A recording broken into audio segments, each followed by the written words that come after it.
Hi, everybody. Welcome to Friday Night Sports. I'm Stan Gravois, and as you can see here at the desk with me, it is my pleasure to have Mike Detillier, where we will talk football, football. Good to have you here. My pleasure. We're going to talk about the Saints in just a bit, but before we even start talking about Saints, Nicholls State, LSU, obviously, lockout's over for about 2 weeks now. And the last time that we spoke primarily about this, we were doing the high school all-star game last year. And you had me worried because you were talking about things that could happen, and what you said came to light. A lot of it did happen.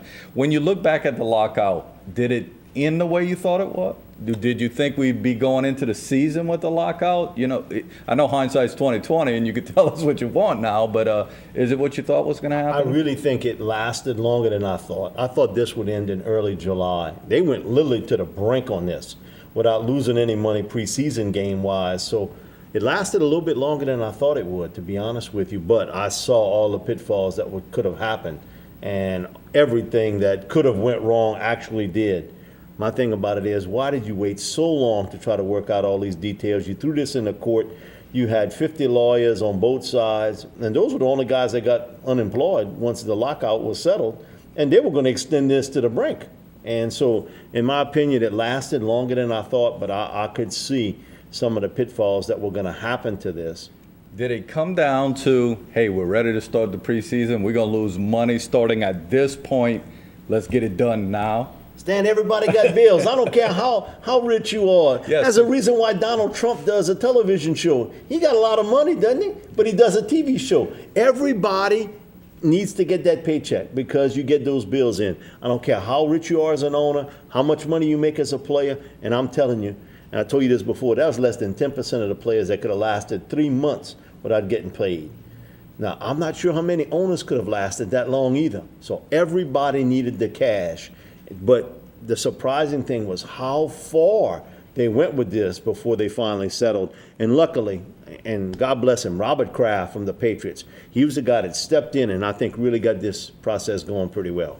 Good that it's done. Obviously, it was sad that his wife actually passed away right around that same time. When you look at the agreement, is it more beneficial as a general layperson who doesn't see the inside workings of everything going on? Is it more beneficial to the players? Is it more beneficial to the owners? Well, I'll give you two answers. One, the players got everything they wanted.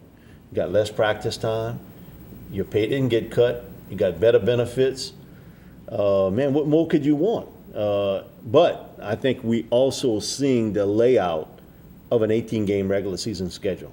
Because with all this, cut this practices, cut that practices, pads here, shells there, you can see in 2 years we're going to go to 18 games. The real losers were the fans. They had to suffer through this from January all the way through to July, and every day was a drama that it's getting closer. Well, it's not. Talks break down, it's getting better. Every day you were involved in that sort of thing. So the fans were really the people that got caught in the middle of all this. Other than the workout bonus money that you would get as a player, you didn't lose any money. I think the owners got a lot of feedback, but I'll tell you the defining moment of this strike, draft night. And Paul Tagliabue's successor, Roger Goodell, comes out on draft night, and they booing him, and that chant of "We want football," that look on his face was, oh my goodness. I'm the Secret Service man. I'm taking the bullet for both of them. And that look that night of, oh, calm down, everyone. Calm down, everyone. We working at it. And those people in New York were relentless with him all night. That original night of the draft, I think that was a defining moment of, I've got myself in a mess that I can't get out of right now. You're right. And I never thought of it in those terms. And it is kind of weird now to see them in camp and then every fourth day, and that's not etched in stone, obviously, but you see them taking a break, no two-a-days, things like that. And actually, you text me early in the week mentioning Jim H passed out and stuff. I didn't know what you were talking about, but Jim Henderson, who was obviously from WWL, passed out. So it is hot, and they did get benefits. I just didn't know if the structure of the entire thing was beneficial to one side or the other, because I know the owners want their money.